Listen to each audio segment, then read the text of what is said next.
Școala cu clasele 1-8 din Sulța nu mai răsună de glasurile copiilor, întrucât aici nu mai învață nicio clasă primară sau gimnazială din lipsă de populație școlară. Clădirea a prins viață la inițiativa unui dascăl iubitor de tradiție, care a hotărât să transforme o sală de clasă într-un colț de muzeu. Punctul muzeistic a fost înființat în anul 2007, pornind de la câteva obiecte de artizanat care erau expuse pe holurile școlii. Cadrele didactice au hotărât împreună cu elevii și oamenii din satul Sulța să le adune într-un loc de cinste. Așa a luat naștere o cameră încărcată de tradiție, în care se află obiecte de decor, port popular sau uz gospodăresc, unele vechi chiar și de 100 de ani de zile.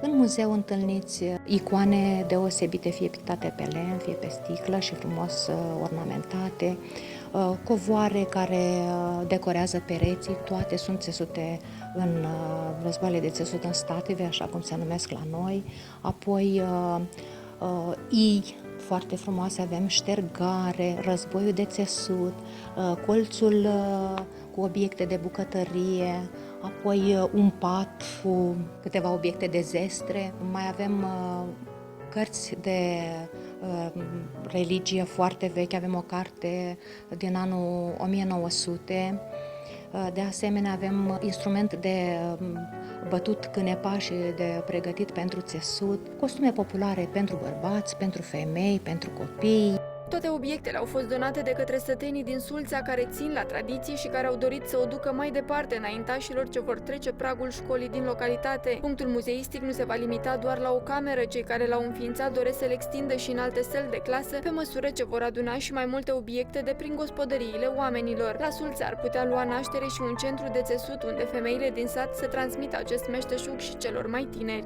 Aceste obiecte sunt adunate de la oamenii din sat, din gospodăriile lor, unele fiind aruncate și cărora nu le se dădea nicio importanță, sau altele erau depozitate, erau aranjate în camere frumos decorate la loc de cinste. Ne gândim fie să organizăm un centru de țesut, adunând de la oamenii din sat războaiele de țesut, care uneori chiar sunt aruncate și cărora nu le se mai dă nicio importanță, și să sperăm că femeile care încă mai știu să țese vor transmite mai departe această bucurie, dacă pot să-i spun, a lucrului de mână. Punctul muzeistic de la școala din Sulța a găzduit de-a lungul anilor cele mai frumoase momente de sărbătoare din localitate. Aici și-au făcut sărbările de iarnă cei mici și tot aici se adunau femeile la șezătoare.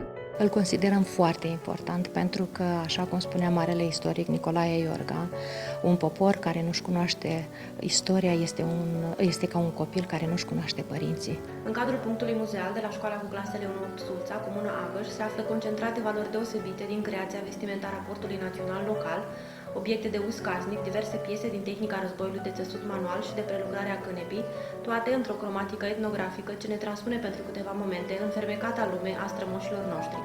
Coordonatele identității europene ale acestui punct muzeal sunt creionate prin valorile culturale și spirituale ale oamenilor locului, simboluri ale spiritualității creatoare din zona Bacăului. Cunoașterea valorilor culturale la nivel local este și prioritatea proiectului Europe Direct Bacău pentru anul 2013. Identitatea noastră poate fi reprezentată și prin muzee, deoarece bătrânii noștri ne-au lăsat o zestre. Rolul nostru este să o conservăm și să o arătăm tuturor mai departe. Muzeele sătești au și o pregnantă valoare educațională și se pot constitui într-un veritabil traseu turistic. În anul european al cetățenilor, cultura, creativitatea și cercetarea sunt axe majore ale politicilor Uniunii Europene.